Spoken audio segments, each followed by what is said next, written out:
नमस्कार, मैं हूं रवि तिवारी। आप देखना शुरू कर चुके हैं लोकल टीवी।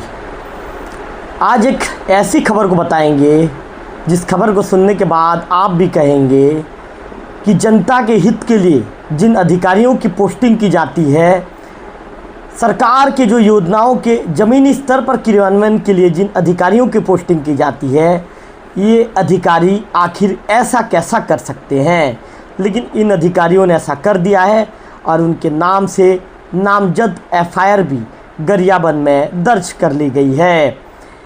गरीब, बुजुर्ग, दिव्यांग और ज़रूरतमंदों के लिए बनी योजनाएं, वो योजनाएं जिनसे उम्मीद की जाती है कि कोई भूखा ना सोए, कोई बेसहारा ना रहे। लेकिन जब इन्हीं योजनाओं की रक्षा करने वाले ही बन जाए लुटेरे, तो भरोसा किस पर करें, ये बड़ा सवाल खड़ा होता है। एक ऐसा ही मामला गरियाबंद में देखने को मिला है, सुनने को मिला है, गरियाबंद से सामने आया है, जहां समाज कल्याण विभाग के पूर्व उप संचालक और डीडीओ पर लगा है करोड़ों की रकम हड़पने का आरोप। एफआईआर हो चुकी है, जांच शुरू है और पूरे विभाग में हड़कंप की स्थिति निर्मित हो गई है।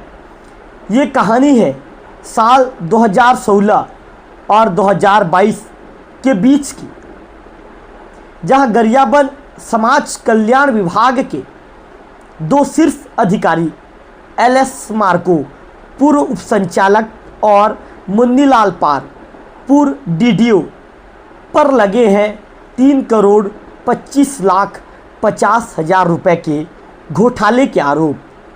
नाम बड़े हैं पर काम बेहिसाब बेईमानी की इन्होंने की है। योजनाएं जैसे जागरूकता अभियान, पेंशन, दिव्यांग प्रोत्साहन, पुनर्वास शिविर, इन नामों पर रकम आई, लेकिन ज़मीन पर कुछ भी नहीं हुआ। पूरी चीज़ें कागज़ पर ही हो गई।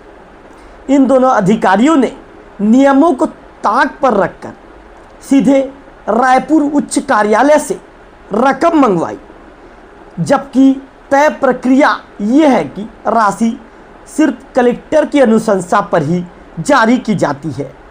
लेकिन इस पूरे मामले में कलेक्टर कार्यालय की एंट्री तक नहीं है। सबसे चौंकाने वाली बात यह है कि रायपुर, गरियाबंद और धमतरी के बैंकों में फर्जी खाते खोले गए, सरकारी राशि को जमा की गई और फिर सेल्फ चेक और फर्जी नामों से पैसे निकाले गए। पैसा हुआ निजी खर्च में इस्तेमाल।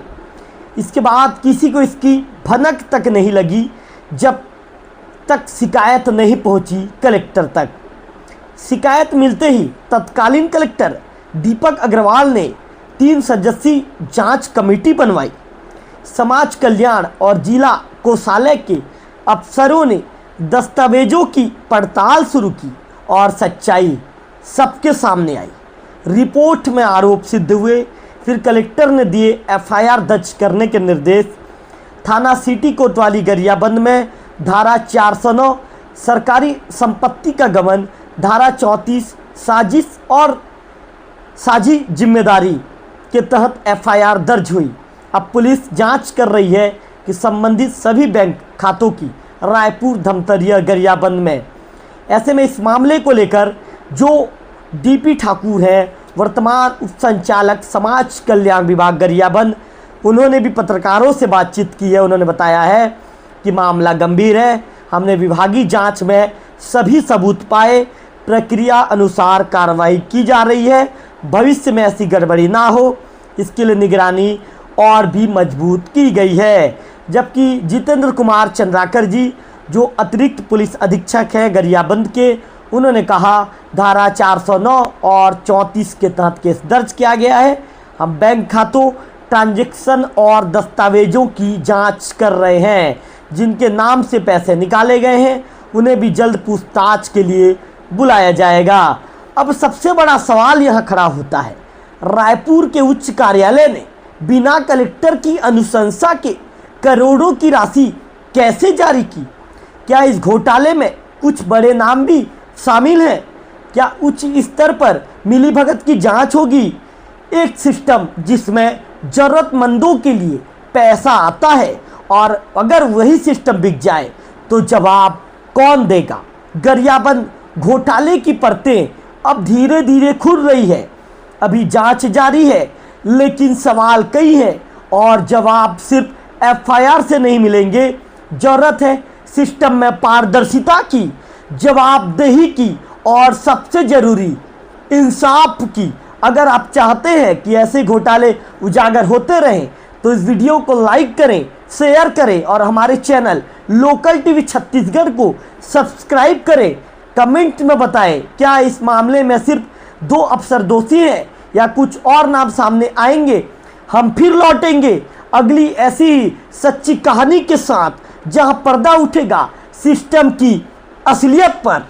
थाना गरियाबंद में समाज कल्याण विभाग के वर्तमान उप संचालक श्री डोनर सिंह ठाकुर द्वारा एक प्रतिवेदन प्रस्तुत किया गया है, जिन्होंने उन्होंने जिला स्तरीय जांच कमेटी की गठित हुई थी और जांच कमेटी ने पाया था कि तत्कालीन समय में समाज कल्याण विभाग में पदस्थ अधिकारी जो मुन्नी लाल पाल और एसएल मार्को थे, इनके द्वारा समाज कल्याण विभाग में जो राशि आई हुई थी उसमें से लगभग 3 करोड़ 25 लाख रुपए की राशि, शासकीय राशि का अपने व्यक्तिगत कार्यों के लिए खर्च किया गया है और प्रथम दृष्टया मामला गबन का प्रतीत हुआ है, जिस पर से थाना कोतवाली गरियाबंद में 409/34 भादवे के तहत अपराध पंजीबद्ध किया गया है। मामले में अपराध पंजीबद्ध होने के बाद अभी सुसंगत दस्तावेजों की मांग की गई है। दस्तावेज प्राप्त होते ही अग्रिम कार्रवाई की जाएगी।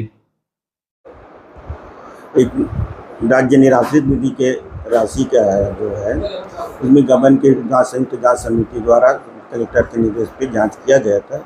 उसके आधार पे एफआईआर करने का निर्देश दिया था कलेक्टर महोदय, और कल उनके विरुद्ध एफआईआर दर्ज हो गई है। कौन कौन इसमें शामिल है और कितने का घपला हुआ है सर इसमें तत्कालीन उप संचालक का नाम है दोनों का, और क्या नाम है? मुन्नी लाल पाल हैं और एस मार्को हैं।